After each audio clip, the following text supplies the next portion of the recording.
Hi, Lou Manfredini, Ace's Home Expert. In this video, I'm going to talk about what an anti-siphon fill valve is to your toilet.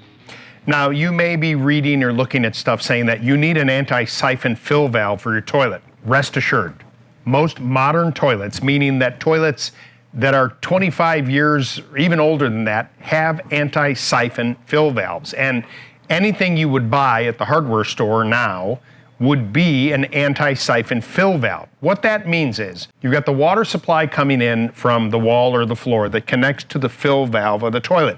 And there is another valve there. It's either a float or an arm or a ball. And once the water fills up, it shuts off.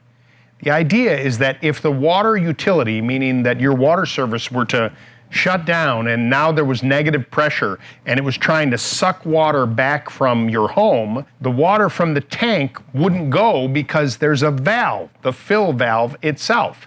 And so if you're going to be replacing your fill valve and you run to the hardware store to buy a new one from really any manufacturer, it is an anti-siphon valve, even though it might not say that on the package.